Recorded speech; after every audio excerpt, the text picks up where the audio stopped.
হরে কৃষ্ণ, রাধে রাধে বন্ধুরা, তোমরা সবাই কেমন আছো? আশা করছি খুব ভালো আছো। আমিও বেশ ভালো আছি। তোমাদেরকে সাথে নিয়ে আজকের ব্লগটা এখান থেকে স্টার্ট করলাম। এখন বাজে সন্ধ্যে 6টা আর আমি আমার গোপাল সোনাকে সন্ধে আরতি দেব, তারপর খেতে দেব। আর আজকে তোমাদের সাথে গোপাল সোনাকে কীভাবে আমি শয়ন দিই সেটা শেয়ার করব। আরেকটা কথা বন্ধুরা, কাদের কাদের বাড়িতে ছোট ছোট বাচ্চা আছে আর বাচ্চারা মানে পুজো দেওয়ার পর প্রসাদ হিসাবে যে জিনিসগুলোকে নেয় সেটা আমার মেয়ে আজকে নিয়েছে। তোমাদেরকে আমি প্রায় দিন ভিডিওতে বলি যে গোপাল সোনাকে আমি খেতে দিই, তারপরে আমার মেয়ে কিন্তু টুক করে চলে আসে, বলে মা পুজো দেওয়া হয়ে গেছে, গোপাল সোনা খেয়ে নিয়েছে, তো আমি ওটা নেবো এবার। তো আমার মেয়ে কতটুকু সেটা তোমার সাথে শেয়ার করব। ছোট্ট একটা ক্লিপ আমি এর মধ্যে তুলে নিয়েছি, তো সেটা তোমরা দেখতেই পাবে। তো গোপাল সোনাকে এখন আমি সন্ধ্যা আরতি দেবো আর খাইয়ে দেব। তবে হ্যাঁ বন্ধুরা, একটা দিদিভাই আমাকে কমেন্ট করেছে। আমি গতকাল একটা ভিডিও শেয়ার করেছিলাম তোমাদের সাথে, সোমবার ছিল, তো ভোলানাথকে আমি মানে আর কি সেবা দিয়েছিলাম। তো সেই দিদিভাই আমার কাছে জানতে চেয়েছে যে আমি কেন ভোলানাথকে জলের মধ্যে রেখেছি। তো এটার কোনো কারণ নেই, তো সেই দিদিভাই কারণ জানতে চেয়েছে। তো দিদিভাই তোমাকে আমি বলি, এটার কোনো কারণ নেই।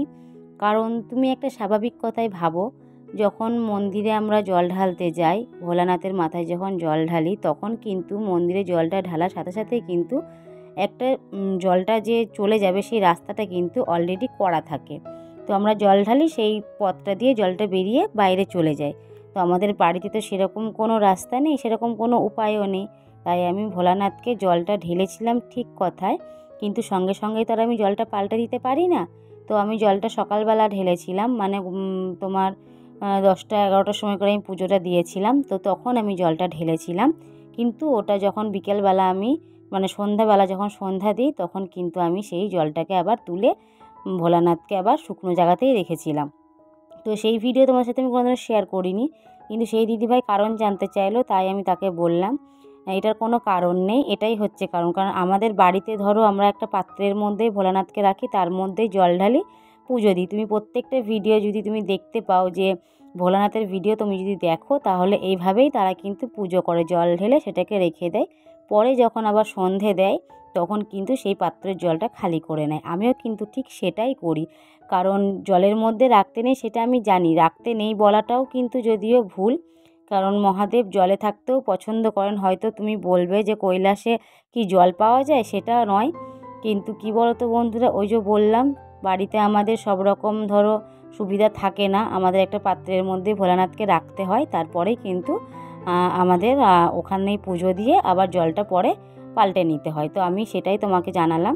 তো তুমি কিন্তু প্লিজ কিছু মনে করো না আমার কথায়, আমি এটা তোমাকে বললাম কারণ তুমি জানতে চেয়েছিলে, তাই বললাম। আমার বাড়িতে অসুবিধা আছে, আমি পাত্রের মধ্যে ভোলানাথকে জল ঢালি, তারপরে যখন সন্ধ্যাবেলা সন্ধে দিই, তখন কিন্তু সেই পাত্রের জল আমি আবার খালি করে নিই। তো বন্ধুরা, গোপাল সোনাকে আমার ভোগের আরতি করা হয়ে গেছে, এখন ধূপকাঠি দেখাচ্ছি। তো ব্লগটাকে স্কিপ করো না, দেখতে থাকো, আশা করছি তোমাদের খুব ভালো লাগবে। আর যারা যারা এখনও পর্যন্ত আমার চ্যানেলটি সাবস্ক্রাইব করোনি, তারা ঝটপট আমার চ্যানেলটি সাবস্ক্রাইব করে দাও, যাতে পরের ভিডিও নোটিফিকেশন সবার আগে তোমার কাছে পৌঁছে যায়। তো বন্ধুরা, ভিডিওটাকে স্কিপ করো না। আর আমার গোপাল সোনা কিন্তু খুব খুশি। তবে হ্যাঁ, আমাদের এখানে ওয়েদারটা একটু ভালো আছে এখন, কারণ গরমটা একটু কম আছে। 2 দিন তো প্রচণ্ড তাপমাত্রা ছিল, তবে এই কয়দিন ধরে মানে 2 দিন ধরে মেঘলা মেঘলা ওয়েদার, আবহাওয়াটা বেশ ভালোই আছে। তো গোপাল সোনাকে আজকে আমি লাড্ডু দিলাম, অনেক দিন পরই যদিও লাড্ডু দিলাম, কারণ বিস্কুট, নকুনদানা, চিড়ে এইগুলোই আমি দিই। তো ভাবলাম আজকে দোকান গেছিলাম, গোপাল সোনার জন্য আমি লাড্ডু নিয়ে এসেছি। তো চলো তোমরা ব্লগটা দেখতে থাকো, আশা করছি তোমাদের ভালো লাগবে।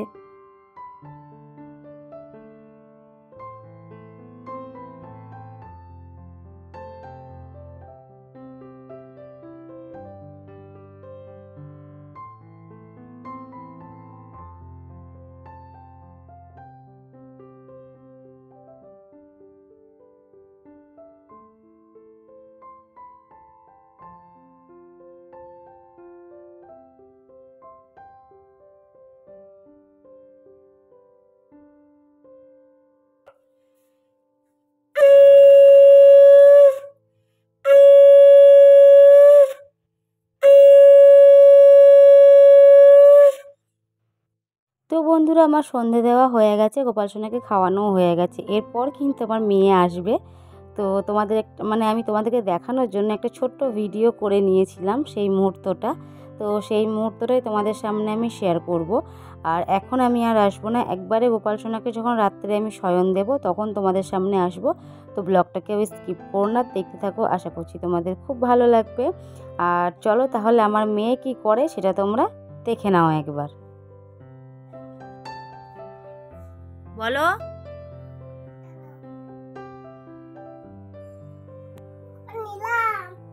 তো দেখি এদিকে দেখি, ও নিয়েছো গোপালের কাছ থেকে? কি বললা? কি নিলা? লাড্ডু। তো বন্ধুরা তোমরা দেখতেই পেলে যে আমার মেয়ে কি করলো। তো আর বলার কিছু নেই, প্রত্যেক দিনই সন্ধ্যাবেলা বলো, সকালবেলা বলো, রাত্রিবেলা বলো, এটাই করে ও। তো চলো আমি আবার চলে এসেছি, গোপাল সোনাকে এবার আমি শয়ন দেবো। তো কিভাবে শয়ন দিচ্ছি সেটা দেখে নাও, খুব সিম্পল শয়ন দিই আমি। কারণ হচ্ছে আমি খাইয়ে দিই। তবে হ্যাঁ বন্ধুরা, আমি রাতের বেলা কিন্তু আর কোনো ধূপকাঠি বলো, প্রদীপ বলো, আমি এটা আর দেখাই না। যেহেতু আমি সকালবেলা একবার দেখাই, সন্ধ্যাবেলা একবার দেখাই, আর রাতের বেলা আমি আর দেখাই না। রাতের বেলা জাস্ট খাইয়ে দিই। খাওয়ানোর পর খানিকক্ষণ থালাটা ওখানে থাকে, তারপরে আমি গোপাল সোনার বিছানার মধ্যে আমি শুইয়ে দিই।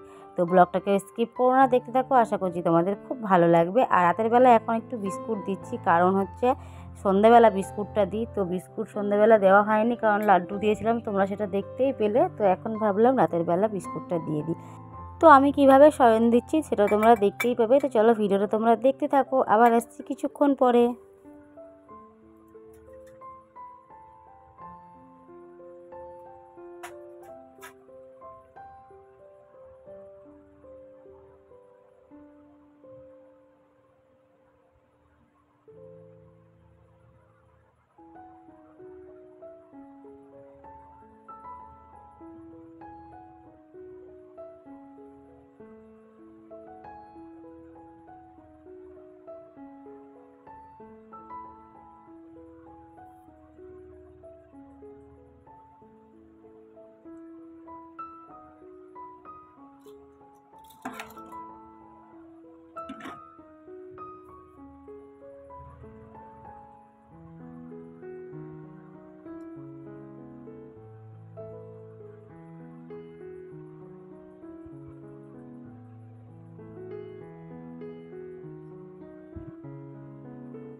তো বন্ধুরা দেখতেই পাচ্ছ গোপাল সোনাকে খাইয়ে দাইয়ে আমি একবারে বিছানাটা রেডি করে নিয়েছি। তো এখন গোপাল সোনাকে একটু আমি আদর করে দেব, তারপরে মালাটা খুলে রেখে দেব, তারপরে আমি গোপাল সোনাকে শুইয়ে দেব হাতের মধ্যে এরকম করে নিয়ে।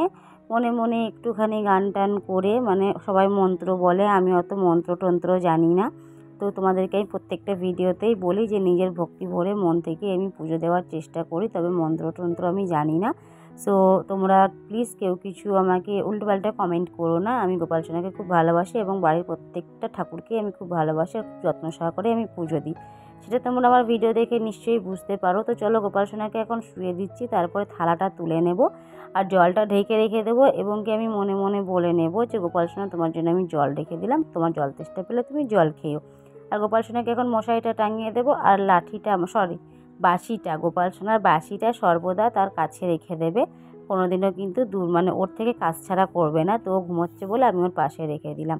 তো আমার গোপাল সোনার গুড নাইট হয়ে গেছে। তো তোমাদের কখন গুড নাইট হবে অবশ্যই কমেন্ট করে জানাবে। সো আজকের ব্লগটা এই পর্যন্তই। ভালো লেগে থাকলে অবশ্যই একটা লাইক করে দেবে, চ্যানেলটি সাবস্ক্রাইব করে আমাদের পাশে থাকবে পরবর্তী ভিডিও দেখার জন্য। আবার তোমাদের সাথে দেখা হবে নেক্সট কোনো ব্লগের সাথে, ঠিক কাল সকাল 12টায়। আপাতত সবাই ভালো থেকো, সুস্থ থেকো। আজকের মতন এখানেই ব্লগটা শেষ করলাম। তো রাধে রাধে বন্ধুরা, ভালো থেকো সবাই, টাটা, গুড নাইট।